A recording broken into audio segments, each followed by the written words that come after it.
সকালবেলা ছেলেকে পৌঁছে দিয়ে এসেছি স্কুলে, আর এখন ঘরের সমস্ত কাজবাজ সেরে স্নান করে চলে এসেছি রান্নাঘরে দুপুরের লাঞ্চের প্রিপারেশন করতে। আজকে দুপুরে বানাচ্ছি মুরগির মাংসের লাল ঝাল ঝোল। আর তার জন্য সবার প্রথমে নিয়ে নিয়েছি মুরগির মাংস, তাতে দিয়ে দিলাম টক দই, আর দিচ্ছি হলুদ, লবণ, ধনে গুঁড়ো, জিরে গুঁড়ো আর সর্ষের তেল দিয়ে ভালো করে এটাকে ম্যারিনেট করে রেখে দেবো বেশ খানিকক্ষণের জন্য। এবার কড়াইতে সর্ষের তেল বেশ অনেকটা পরিমাণ গরম করে তাতে দিয়ে দেবো ফোড়নে গোটা গরম মশলা, কয়েকটা গোটা গরম মশলা দিয়ে দিচ্ছি, আর দিচ্ছি চেরা কাঁচা লঙ্কা আর বেশ অনেকটা পরিমাণ কুচনো পেঁয়াজগুলোকে একদম পাতলা পাতলা করে আমি কেটে নিয়েছি। তারপর পেঁয়াজটাকে ভালো করে ভেজে নিতে হবে যতক্ষণ এটা কালারটা চেঞ্জ হয়ে আসছে।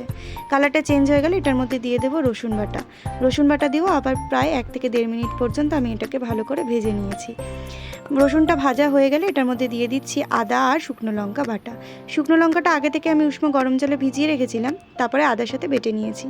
ভালো করে কষানো হয়ে গেলে মশলাটা এর মধ্যে দিয়ে দিচ্ছি একটা কেটে রাখা টমেটো, আর দিচ্ছি হলুদ আর কাশ্মীরি লঙ্কার গুঁড়ো, লবণ আর দিয়ে ভালো করে এটাকে আবারও খানিকক্ষণ কষিয়ে নিয়ে এটার মধ্যে দিয়ে দেবো ম্যারিনেট করা মাংসটা আর টুকরো করে কেটে রাখা আলু।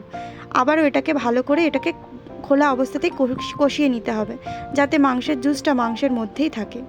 তারপর খানিকক্ষণ ঢাকা দিয়ে লো আছে ভালো করে কষিয়ে নিয়ে জল ছেড়ে আসলে আলুটা সেদ্ধ হয়ে গেলে এটার উপর থেকে উষ্ণ গরম জল দিয়ে ভালো করে কিছুক্ষণ আবারও ঢাকা দিয়ে রান্না করে নেব।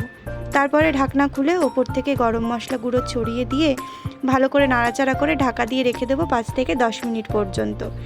তারপরে ঢাকনা খুলে 5 থেকে 10 মিনিট পর ঢাকনা খুলে সার্ভ করে নিলে রেডি আমাদের গরম গরম লাল ঝাল মাংসের ঝোল।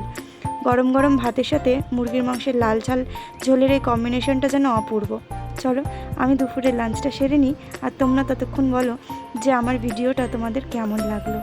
আমার ভিডিওটা যদি ভালো লাগে তাহলে প্লিজ তোমরা একটা লাইক, কমেন্ট আর শেয়ার করতে ভুলো না।